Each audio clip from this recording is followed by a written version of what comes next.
Hello guys, আজকে আমি একটি ইফতারের প্রয়োজনীয় আইটেম তৈরি করব, যা ইফতারে আমাদের সবার ঘরেই তৈরি হয়, অর্থাৎ ছোলা বুট।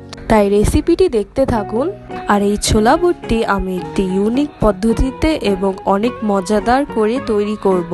তো এখানে আমি নিয়েছি মরিচ, হলুদ, লবণ, ম্যাজিক মশলা, গরম মশলা, আদা বাটা এবং অল্প পরিমাণে সয়া সস।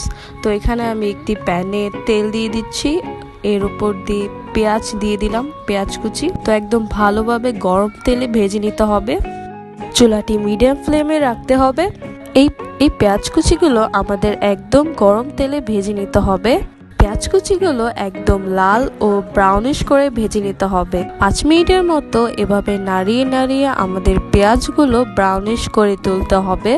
তো আমি অল্প পরিমাণে লবণ দিয়ে দিলাম, যাতে আমাদের পেঁয়াজগুলো তাড়াতাড়ি ব্রাউনিশ হয়ে যায়। তো দেখতেই পাচ্ছেন আমাদের পেঁয়াজগুলো ব্রাউনিশ হয়ে গেছে। এখন আমি এখানে আদা বাটা দিয়ে দিব 1 চামচের মতো। আদা বাটা পেঁয়াজের সাথে ভালো করে মিশিয়ে নিতে হবে এবং তেলে ফ্রাই করে নিতে হবে। তো এখন আমি অল্প পরিমাণে পানি দিয়েছি, আপনারা কিন্তু অবশ্যই পানি ইউজ করবেন। 1 চামচ পরিমাণে হলুদ, মরিচ, লবণ, গরম মশলা, তারপর ম্যাজিক মশলা আমি অ্যাড করে নিলাম। তো ভালো করে নাড়িয়ে নিতে হবে। অবশ্যই এর মধ্যেই অল্প পরিমাণে পানি দিয়ে দিতে হবে। আমরা যদি মশলা দেওয়ার আগে পানি না দেই, তাহলে কিন্তু আমাদের মশলাগুলো ভালো করে কষানো হবে না, একদম কাঁচা কাঁচা রয়ে যাবে। তো এখানে আমি কথা বলতে বলতে টমেটো আর সয়া সস দিয়ে দিলাম 1 চামচ পরিমাণে।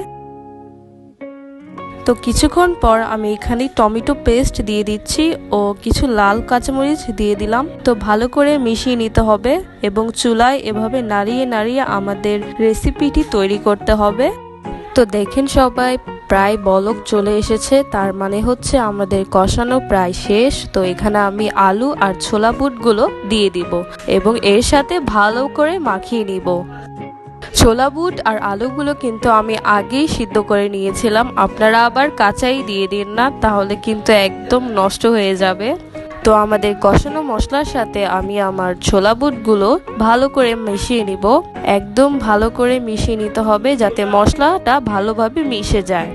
তো মশলাগুলো ভালো করে মেশানোর পর আমি এখানে কর্নফ্লাওয়ার 1 কাপ পানিতে গুলিয়ে রেখেছিলাম, তো আমি এর মধ্যে দিয়ে দিলাম এবং 2 চামচ পরিমাণে গোলমরিচও অ্যাড করে দিলাম, টেস্টটা আরো বৃদ্ধি করার জন্য।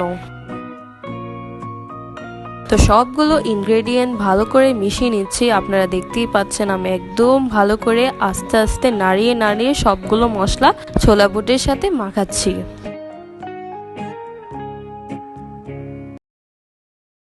তো কিছুক্ষণের জন্য আমরা ঢেকে রেখে দিব এবং চুলার ফ্লেমটা একদম লো ফ্লেমে থাকবে।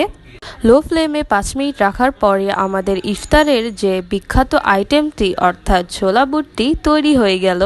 আপনারাও কিন্তু এভাবে ইউনিক স্টাইলে তৈরি করে ইফতারে আপনারা মজা করে খেতে পারেন।